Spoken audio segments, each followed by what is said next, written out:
தொடர்ந்து பாருங்கள், ஆதரவை கொடுங்க. விஜயாவிடம் நல்ல பேர் வாங்க நினைத்த ரோகிணி விஜயாவிடம், ஆண்டி நீங்கள் எத்தனை நல்லா டான்ஸ் தெரியுமா உங்களுக்கு? நீங்கள் பேசாமல் டான்ஸ் கிளாஸ் ஆரம்பித்து நீங்களும் தனியாக பிஸ்னஸ் பண்ணலாம், நிறையா சம்பாதிக்கலாம், நீங்கள் பெரிய செலிப்ரிட்டி ஆகலாம் அப்படின்னு ஆர்வத்தை தூண்டி விடுறாங்க. அதை கேட்டு விஜயா தலைக்கால் புரியாமல் யோசிக்கிறாங்க. அவங்க டான்ஸ் கிளாஸ் ஆரம்பிக்க போகிறேன்னு சொல்கிறாங்க. அப்புறம் பார்வதி கிட்ட கேட்டவுடனே நான் வீடு தரேன்னு வீட்டை செய்யலான்னு சொல்கிறாங்க. பார்வதி வீட்டிலேயே டான்ஸ் கிளாஸ் ஆரம்பிக்கிறதுக்கு முடிவு பண்ணுறாங்க. மறுநாள் காலையில் எல்லாரும் வெயிட் பண்ணிக்கிட்டு இருக்கிறாங்க. விஜயா ரொம்ப ஒரு மாதிரி ட்ரெஸ்லாம் போட்டுக்கிட்டு டான்ஸ் ட்ரெஸ்லாம் போட்டுக்கிட்டு வராங்க. அதை பார்த்து அண்ணாமலை மேலையும் கீழையும் பார்க்குறாரு. இதெல்லாம் விதி பார்க்கணுன்ற மாதிரி நக்கலாக பார்க்குறாரு. விஜயா ஆரம்பித்த டான்ஸ் கிளாஸில் சேர ஸ்டூடெண்ட்ஸ் யாரும் வரலை. இதை நினச்சி ஃபீல் பண்ணுற விஜயா ரொம்ப வருத்தமாக இருக்கிறாங்க. அதை கேள்விப்படுற முத்துவும் மீனாவும் அம்மாவுக்கு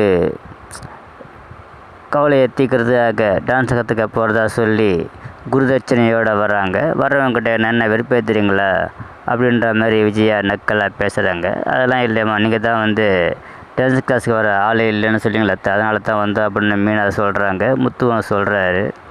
ஒரு வழியாக குருதட்சணை வாங்கிட்டு டான்ஸை கற்றுக் கொடுக்க ரெண்டு பேரையும் முத்து மீனா ஆட சொல்கிறாங்க. மீனா விஜயாவை சேர்ந்து ஆடும்போது விஜயாவுக்கு சுளுக்கு பிடிச்சிக்குது. கை ஒரு பக்கம் தலை ஒரு பக்கம் திருப்ப முடியாமல் ரொம்ப அவதிப்படுறாங்க. எனக்கு சுளுக்கு எடுக்கிற ஒருத்தவங்களை தெரியும், நான் வீட்டுக்கு கூட்டிகிட்டு வரேன், நீங்கள் கூட்டிகிட்டு போங்கன்னு சொல்கிறாங்க. காரில் கஷ்டப்பட்டு ஏறுறாங்க. பிறகு வீட்டுக்கு இறங்க அசிங்கப்பட்டுக்கிட்டு வெளியே நிற்கிறாங்க. பிறகு நான் வரமாட்டேன்னு அடம் பிடிக்கிறாங்க. பிறகு வீட்டில் இருக்க 2 பெட்ஷீட்டை வச்சு மறைச்சி அதை யாருக்கும் தெரியாமல் உள்ளே போக சொல்லி முத்து வழியாக கொடுக்குறாரு. ஒரு வழியாக ஒரு வீட்டுக்குள்ளே வராங்க. வீட்டுக்குள்ளே வர்ற விஜயா பார்த்து என்ன இப்படியே வர அப்படின்ற மாதிரி கேட்குறாங்க. அங்கே வர சுருதி ஆண்டி பாய் சொல்கிறாங்க போல சொல்லிட்டு கையில் தட்டி விட்றா. சுற்றி என்னம்மா இப்படி பண்ணுற சுலுக்கிச்சு அப்படின்றாங்க.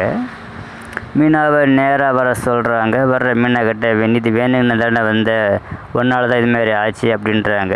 நான் என்ன தப்பு பண்ணேன்? நீங்கள் தான் டான்ஸ் கிளாஸுக்கு ஆள் இல்லைன்னு சொல்கிறீங்க, அதனால தான் நான் டான்ஸ் கற்றுக்காக வந்தேன், இதுக்கு நான் என்ன பண்ண முடியும் அப்படின்னு மீனா சொல்கிறாங்க.